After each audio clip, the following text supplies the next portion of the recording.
the faces of all the children and the national pastors that I've been able to interact with for the last 7 years of my life.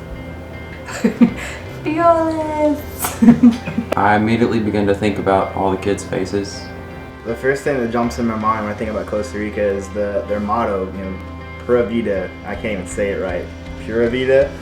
But I think about that because everything there is on a slower timetable, a slower pace. First thing I think about is the beauty of the country.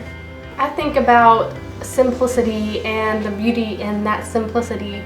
The fact that the Costa Ricans, they didn't need all the materialism that we have here in America, and they're just happy with just being. But I think one of the main things I think about is the fact that they take their time doing everything. They wait for hours after their meals, they don't count time. I think when I think of Costa Rica, I think that if Jesus was to come back to earth, that's where he would be. Several things touched me from time to time, but probably the thing that really impacted me was when we were in Upala and we were looking around, going door to door and visiting the different homes and seeing some of the homes with just mud and dirt floors, tin roofs, having absolutely nothing, these people, in my eyes. But in their eyes, they just had the biggest smile and they were just so happy and content.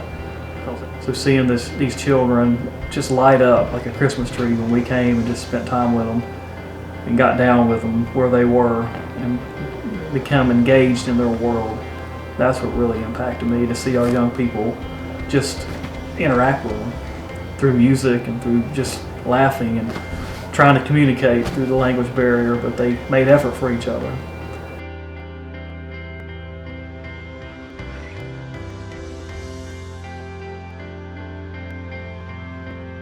What impacted me also over there is the love that they have for each other, the time that they have to spend with one another, and how we went to minister to them, but in turn really I felt like that they ministered to us more. I think my favorite day was the day that we visited the family in their home. When we went to Andreina's house, it was very impactful to me because she was mentally handicapped, and normally it makes me really uncomfortable. It's just, it always has been. I'm always like, okay, I don't know what to say, I don't know how to act, but that made me get outside my comfort zone, and she really attached to me, and she held my hand and stuff, and we were the same age, and The way that she was just completely handicapped, could not leave home, but she was still joyful that the Lord was still by her side. We were sitting there just singing songs, and just seeing the joy on her face just brought tears to my eyes, and I just thought how blessed I was to have the opportunity to come there, and I thought this is what missions is about. It's about coming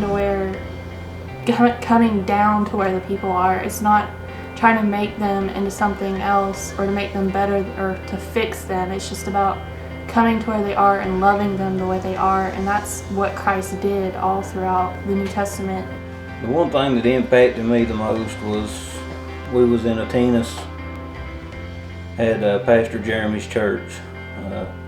We kind of walked around to the back of the church, and I realized that we was standing outside under some little make-ready sheds. And that's basically where they were having their Sunday school classes, and it just hit me, how blessed I am to go to a church that's got $1 million facilities, and yet we're so unhappy, we're so content. We don't want to go to church because it might be too cold, it might be too hot, we might not like who's speaking. And here these people are with nothing, and they're just so happy to be able to go to church that it don't matter to them. And we came down to try to be a blessing to them, but I think in return they were even greater blessing to us.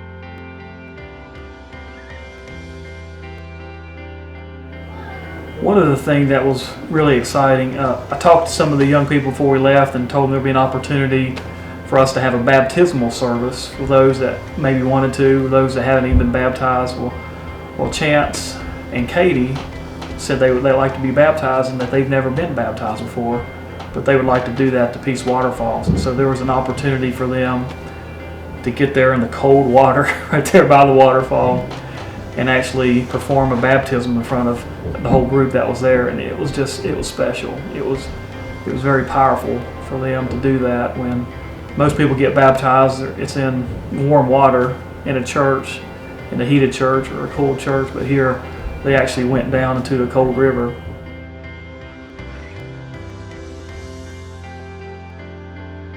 It really has. It's increased my burden for missions, and specifically in the area Costa Rica and Upala. I want to go back. I want to be able to help them with their future vision.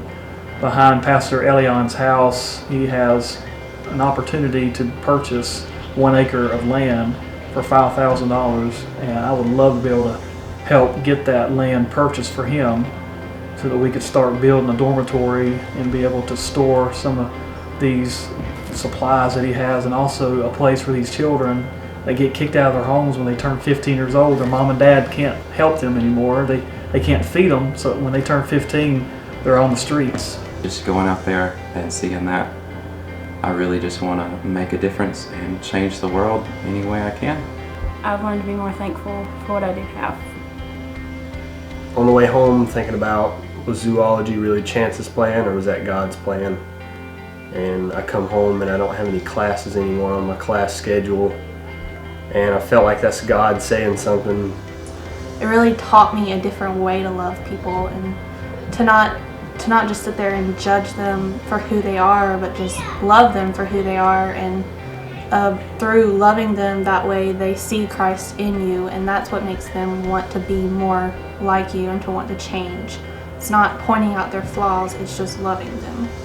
It has taught me to be a lot more thankful for what I have. This trip made me really have even more of a burden for Costa Rica, have more of a burden for the people. You know, I love the animals and I love all that stuff, but I really, really love the people there. I mean, everybody there is your best friend. I didn't meet anybody there that, except one angry guy on the road, but other than him, you know what I mean, everybody loved us down there. And it wasn't just us, it was the Christ in us, and it was the fact that we were there serving the Lord. Whenever I was there, I thought about how that I've always looked at people who are don't have as much as I do, and I think that God loves them too. But when I was there, I thought about how that God loves me too, and that God loves us all the same. God's got a purpose for all of us, and He don't want us sitting around waiting on that purpose. He wants us to take charge and do what He's called us to do.